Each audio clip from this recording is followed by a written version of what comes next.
Welcome back guys. I hope कि आप सभी अच्छे होंगे। आज की स्टोरी शुरू करते हैं। Food is one of the most important parts of any Indian wedding. Food का मतलब जानिए पहले क्या होता है। खाना। इम्पोर्टेंट का मतलब होता है महत्वपूर्ण। पार्ट का मतलब हिस्सा। एंड इंडियन का तो मतलब आपको पता ही होगा, भारतीय।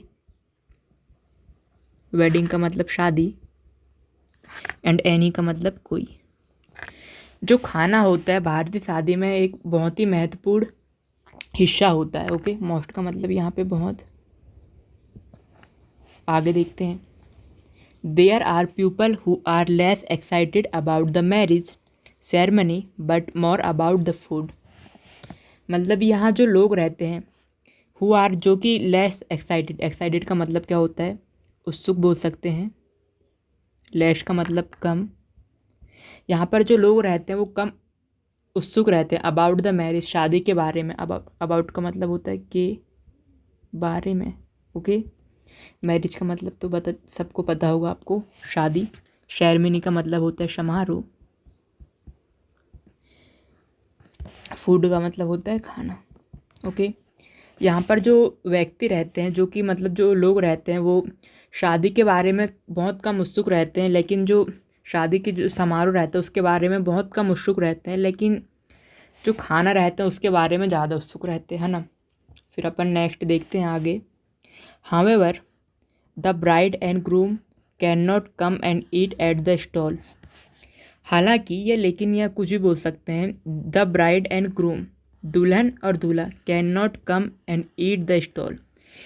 वो वहाँ मतलब कि जो स्टॉल लगा रहता है जहाँ पे खाना वगैरह रखा जाता है, वहाँ पे खाना रहता है, वहाँ पर जाकर दूल्हा एंड दुल्हन खाना जाकर खा नहीं सकते हो। ईट का मतलब क्या होता है, खाना। कम का मतलब होता है आना। हावेवर का मतलब हालांकि। ब्राइड का मतलब होता है दुल्हन। ग्रूम का मतलब होता है दूल्हा। ओके, हालांकि जो दूल्हा और दुल्हन रहती है वो स्टॉल पे जाकर खाना नहीं खा सकती। आगे देखते हैं। Therefore they are served dinner at the table after the wedding ceremony concludes. Therefore, इसलिए उनको जो डिनर सर्व किया जाता है after the wedding ceremony conclude, जो शादी का समारोह रहता है समाप्त होने के बाद। सर्व का मतलब क्या होता है, परोसना होता है। डिनर का बोल सकते हैं रात का खाना, बोल सकते हैं रात का भोजन। आफ्टर का मतलब बाद में। एंड वेडिंग का मतलब तो सभी को पता है, शादी। सेरेमनी का मतलब समारोह। कंक्लूड्स का मतलब समाप्त। ओके, देयरफॉर का मतलब इसलिए। इसलिए उनको मतलब खाना परोसा जाता है, जो रात का भोजन होता है, या शादी के बाद जब उनको खाना परोसा जाता है शादी समाप्त होने के बाद। ओके, आगे देखते हैं। But what if everything is finished till the time couple arrives for dinner. But what if मतलब क्या होगा यदि। एवरीथिंग का मतलब क्या होता है, सब कुछ। फिनिश्ड मतलब ख़त्म हो जाए। Till the time couple arrives for the dinner, जबकि मतलब जो शादीशुदा जोड़ा रहता है वो खाना खाने के लिए आए, जब तक क्या होगा कि अगर जब सब कुछ ख़त्म हो जाए। फिनिश का मतलब जानिए पहले, ख़त्म होना। ओके, आगे देखते हैं। It will definitely make them angry. Definitely का मतलब निश्चित रूप से होगा, यहाँ पे निश्चित रूप से या ज़रूर। मेक का मतलब बनाना।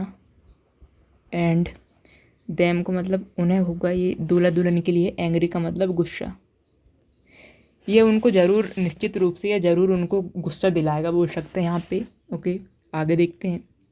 आ newly wed couple can be seen sitting together at the table for dinner.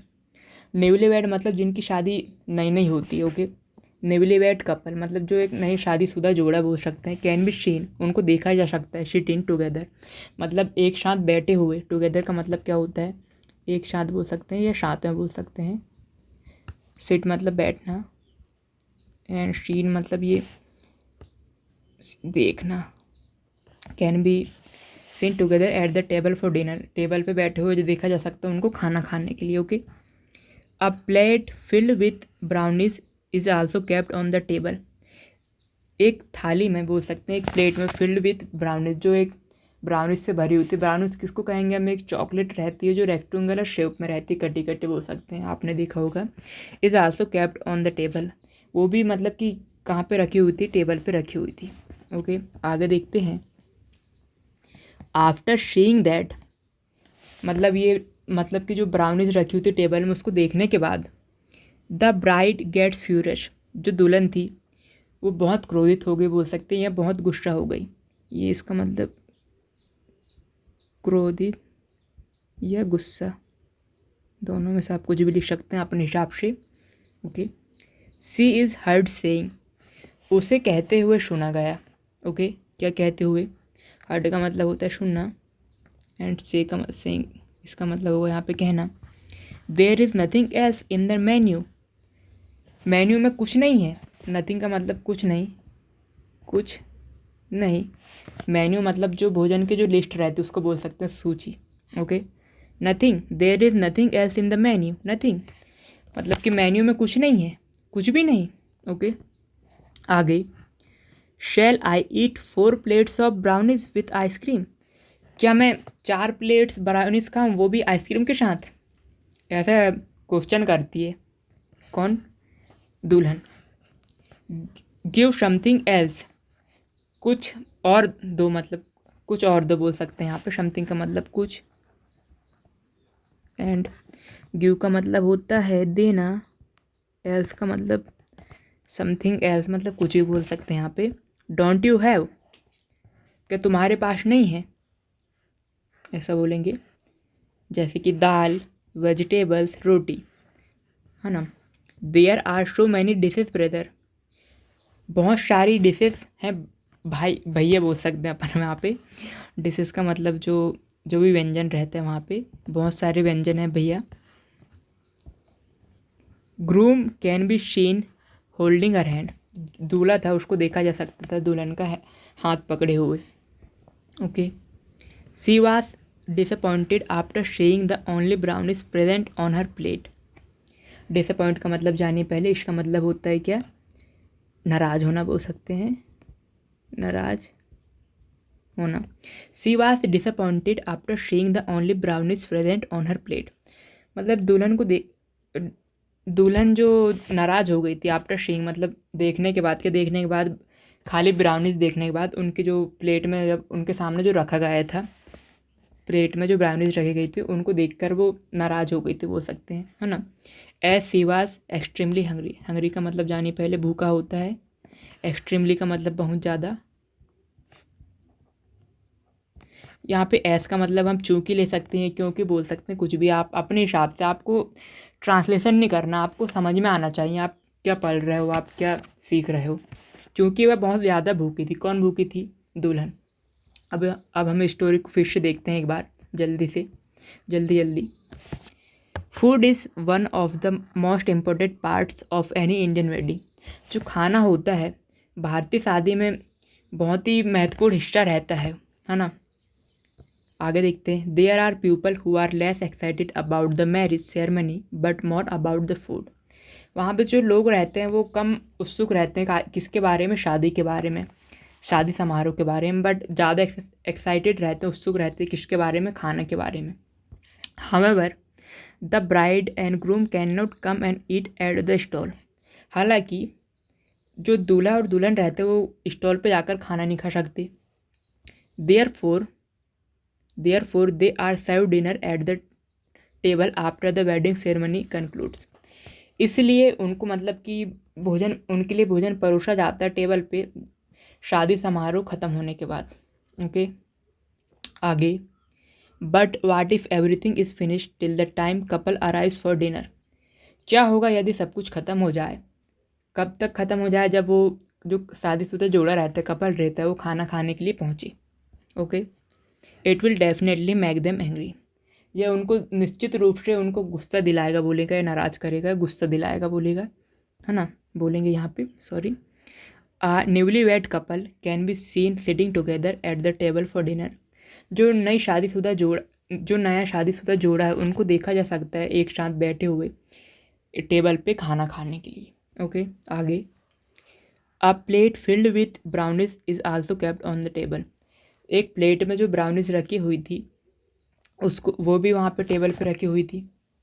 After seeing that, ये सब देखने के बाद, द ब्राइड्स गेट फ्यूरियस, दुल्हन क्रोधित हो गई है, बहुत ज़्यादा गुस्सा हो गई। शी इज़ हर्ड सेइंग, उसे कहते हुए सुना गया, there is nothing else in the menu, खाने में कुछ नहीं है, कुछ नहीं। शैल आई, आगे देखते हैं। शैल आई ईट 4 plates of brownies with ice cream, क्या मैं 4 प्लेट ब्राउनीज खाऊं, वो भी आइसक्रीम के साथ। ओके। गिव समथिंग एल्स, कुछ और दो, मुझे कुछ और दो।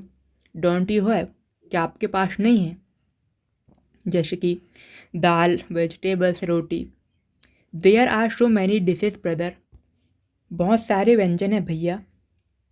Groom can be seen holding her hand, दूल्हे को देखा जा सकता है उसका वो जो दुल्हन का हाथ पकड़े हुए। She was disappointed after seeing the only brownies present on her plate, जो दुल्हन थी उसे वो नाराज़ हो गई थी देखने के बाद कि उसके जो प्लेट में जब रखा गया तो उसके सामने प्लेट में खाने के लिए खाली ब्राउनीज बस रखी गई थी, क्योंकि वह बहुत ज़्यादा भूखी थी। Okay, words of the day में देखते, मैंने इस स्टोरी में से ये वर्ड लिया हूँ। पहला वर्ड है हमारे पास डिसअपॉइंट, इसका मतलब होता है निराश होना। एंड दूसरा वर्ड है हमारे पास सेरेमनी, सेरेमनी इसका मतलब होता है समारोह। अगर आपको स्टोरी ज़रा से भी हेल्पफुल लगी और आपने इस स्टोरी से कुछ भी सीखा हो, कुछ भी वर्ड या आपको पहले से कुछ पता था, आप उसको कमेंट पे लिखकर बताइएगा। एंड अगर आप इस चैनल पे फर्स्ट टाइम आए हैं तो वीडियो को लाइक करें एंड चैनल को सब्सक्राइब करना ना भूलें। Thank you so much for watching, मिलते हैं नेक्स्ट वीडियो में।